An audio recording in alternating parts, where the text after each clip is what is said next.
In Chitwan, a strange retinue approaches the park.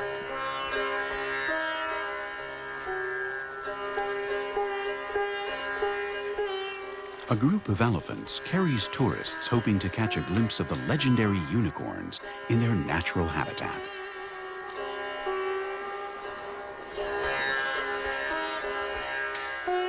In the heart of the jungle, the smell of humans has reached our rhino mother and her calf. They don't know exactly where the smell is coming from, which frightens them. Nervous, they walk along a dry riverbed and leave the forest. And they are met full on by the very scent they are trying to escape.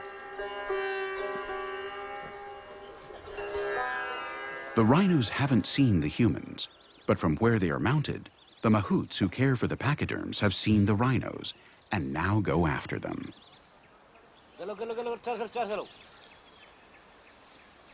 The rhinos return to the safety of the rainforest. Once there, mother and daughter feel secure. But when you're riding an elephant, there is no obstacle that can hold you back.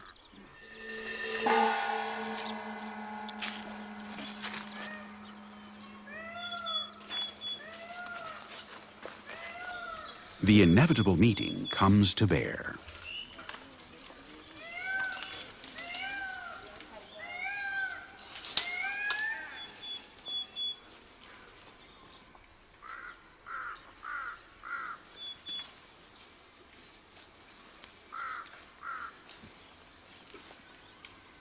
The mother tries to get a handle on the situation. She has never been this close to a human or felt their presence in this odd way.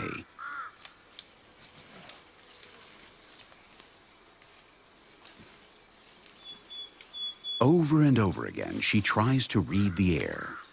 She picks up the mixed-up scent of men and elephants, which is confusing and makes her skittish.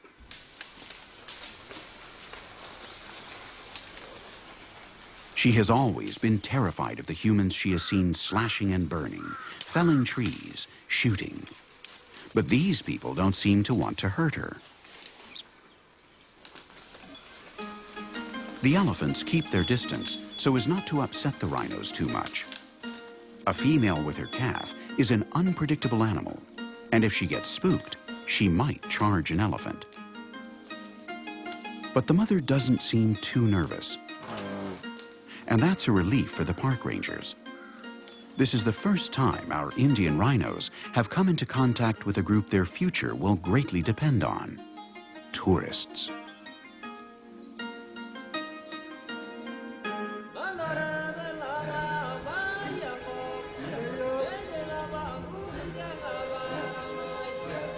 In Lake Nakuru National Park, there is a lot more activity than usual.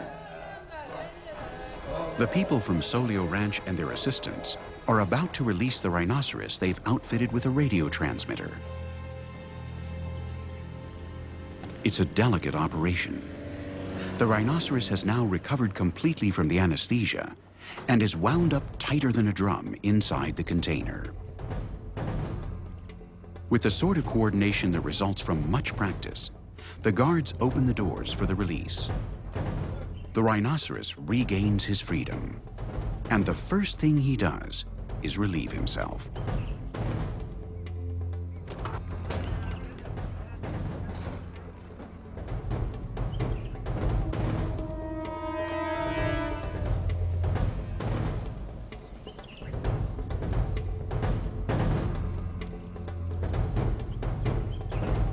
The team that has brought him here follows his release with interest. The rhino is entering a new territory, and it's important to keep track of him.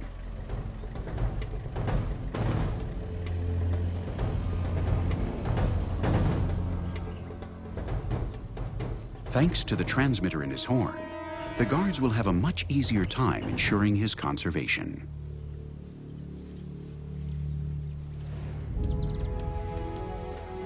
The situation facing the rhinos of the world is so extremely delicate that any and all conservation initiatives are welcome. But the reality is that only 3 ways of ensuring their future have proven effective. In most parks and reserves, the threat of poachers is so intense that the animals must be followed by groups of armed guards.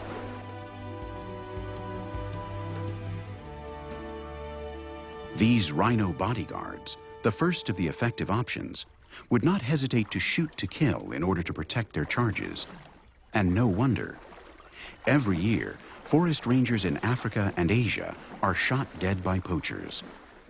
Rhinoceros conservation has become a full-on war.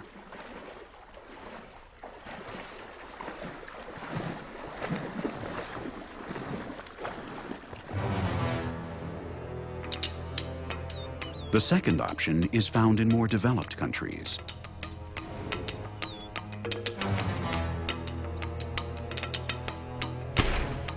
Today, sport hunting has come together with rhinoceros conservation.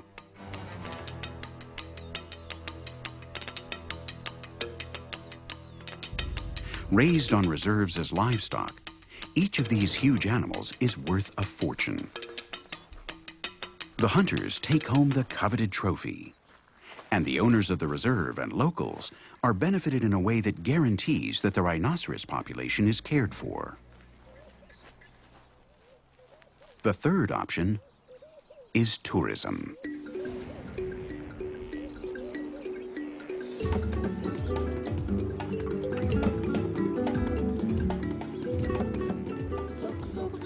At Nakuru, our rhinoceros is now one of the animals protected by the park.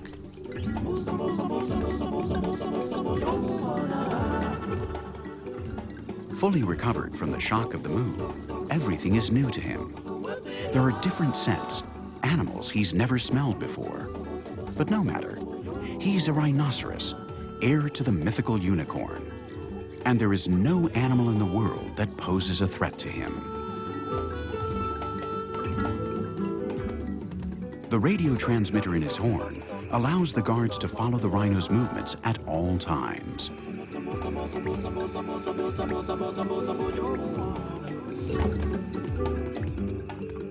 The information obtained from following his movements will not only increase their knowledge about this species, now the guards will be able to keep watch and avoid any possible exposure to poachers.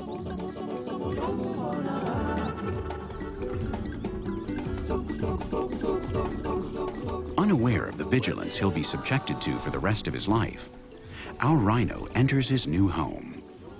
He'll be protected at all times, but even though he doesn't know it, he has by definition lost a part of his freedom.